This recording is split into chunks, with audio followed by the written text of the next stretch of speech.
Chavin de Huantar, Peru. The pre-Columbian pilgrimage center of Chavin de Huantar covers an area of around 12,000 square meters, 130,000 square feet, consisting of artificial terraces and squares, coated stone buildings, and a sunken plaza. Its impressive appearance authenticates the site's ceremonial and cultural importance in the ancient Andean religious sphere. The site's essence, however, lies in the 3 stories of subterranean tunnels, ventilating shafts, chambers, and stone-lined galleries. It's here that you can see engraved obelisks and sculptures in situ, as well as marvel at the enormous scale of the site's masonry. In fact, the network of drains and vents present inside the site's core is unparalleled in all of South America's subterranean archaeological sites and leaves Chavin de Huantar without equal. Qanat Firaun, Jordan. The Qanat Firaun, or Gadara Aqueduct, is the ancient aqueduct that supplied water to the Roman Hellenistic Decapolis cities of Adra, Abila, and Gadara. Only rediscovered in 2004, the 170-kilometer, 105.6 miles, pipeline is not only the longest underground aqueduct of antiquity, but also the most complex. It was constructed in the Qanat manner, with vertical shafts every 20 to 200 meters, 650 feet, connected from opposite sides by a multitude of tunnels.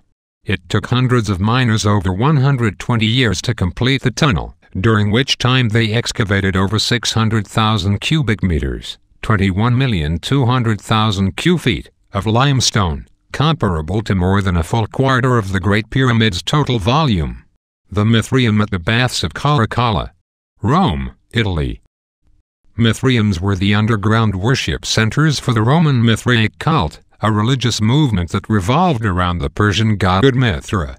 During excavations at the Baths of Caracalla in 1912, archaeologists uncovered the largest Mithraeum found to date, which measured 230 square meters, 2,475 square feet. Unfortunately, most of the artwork inside the Great Hall was lost to time, but a few relief carvings and inscriptions survived. One of its most significant remaining features is the Fossa Sanguinis, a deep hole into which initiates were lowered to be baptized by the blood of a sacrificed bull. The Knights' Halls, Acre, Israel. The Knights' Halls were built by the Hospitaller Knights, a monastic order who devoted themselves to caring for the injured and ill during the First Crusade. Cleverly engineered underneath the castle and prison of Acre, the port city and entrance to the Holy Land, the complex of halls all form part of the Hospitaller's citadel.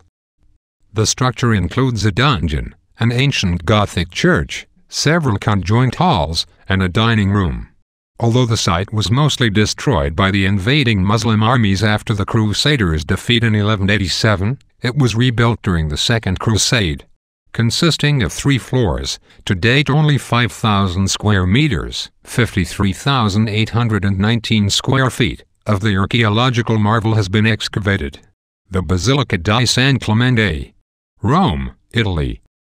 From the outside, the small basilica dedicated to Pope St. Clement in AD 99 may seem insignificant, but on closer inspection you realize that it is an unvarnished, layered representation of Rome's religious history. Immediately below the beautifully decorated 12th century basilica, we find the lower church, or lower basilica. This is a 4th century church built partly on top of what historians believe was the home of a Roman nobleman. Apart from being the site of the papal conclave in 1099, it also contains one of the largest collections of early medieval frescoes in Rome today. Beneath the lower basilica are the remains of a building destroyed by the Great Fire of AD 64, as well as a Mithraeum containing several monuments used by the cult of Mithra. Prasanna Virupaksha Temple, Hampi, India.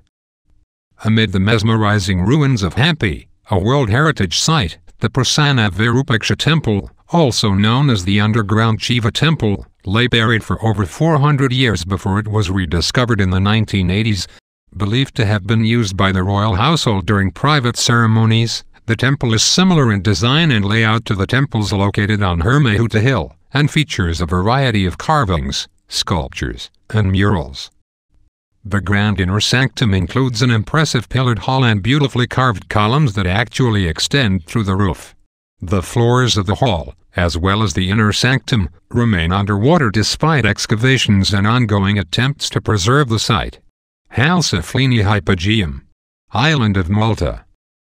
The Saflieni Hypogeum dates back to around 2500 BC, making it the only known prehistoric subterranean structure in the world. Although many believe it started out as a sanctuary, it also served as a necropolis, and thousands of human remains have been located within its mysterious chambers. One of its most significant features is the oracle room, a carved hole in the wall which produces an echo that reverberates throughout the hypogeum whenever someone speaks into it. Several smaller chambers throughout its 3 levels pick up these echoes and turn the reverberations into something that sounds a lot like a heartbeat, leading many to speculate that the hole played a major part in the ancient ceremonies. Other features include its unique formation in relation to the equinoctial sun, massive carved stone formations not unlike those found at Stonehenge and Baalbek, and an elaborately painted ceiling displaying ochre spirals. Mausoleum of Qin Huang, Lebanon, China. The Qin Huang Mausoleum is the 2,200-year-old burial site of China's first Qin emperor. Most famous for its partly excavated terracotta army which lies to the north and south of the mound, many foreigners do not grasp that the mausoleum is in fact China's most extravagant tomb complex. The complex consists of 4 layers and includes an underground palace, an inner city, an outer city, and a wide variety of subordinate buildings and tombs. The subterranean phenomenon, which stretches more than 600 square meters, 6,500 square feet, took over 700,000 laborers more than 38 years to build, and in the 4 decades archaeologists have been excavating the site, they've barely begun to scratch the surface. Even though nobody has yet been allowed to excavate the central tomb housing the underground palace, we know from ancient records that it symbolized the emperor's real palace while he was alive and that it occupies more than 2/3 of the inner city. Tomb of Seti, Abydos, Egypt. The Tomb of Seti is the longest and deepest of the tombs in Egypt's Valley of the Kings. The first tomb to be artistically adorned and decorated, it features exquisite reliefs, colorful paintings, and an intricately carved column depicting Seti with the goddess Hathor. In fact, every single chamber, roof, and passageway in the tomb was decorated, setting a precedent for the tombs of all the kings to come. Unfortunately, since excavations during the '50s and '60s caused changes in the tomb's moisture levels, a number of the walls have cracked or collapsed, and the tomb is now mostly closed to the public. The Basilica Cistern, Istanbul, Turkey. The Basilica Cistern's name might imply that it's nothing more than an ancient water reservoir, but nothing could be further from the truth. During the 3rd and 4th centuries, a spectacular temple surrounded by magnificent gardens stood in its place. When that was destroyed by fire, Emperor Justinian had 7,000 slaves rebuild the original structure on the very same ground, all 9,800 square meters, 105,500 square feet, of it. Also known as the Sunken Palace, it is a wonder to behold. The cistern's arched ceiling is supported by 336 engraved marble columns, each of them 9 meters, 30 feet, tall, which you can reach by descending down a flight of stone steps. While operational, the cistern supplied water to the buildings on the first hill, including the Great Palace of Constantinople, and continued to do so into modern times. Today, only a few feet of water remain. It has been the subject of several films, novels, and, most recently, a video game. Yeah.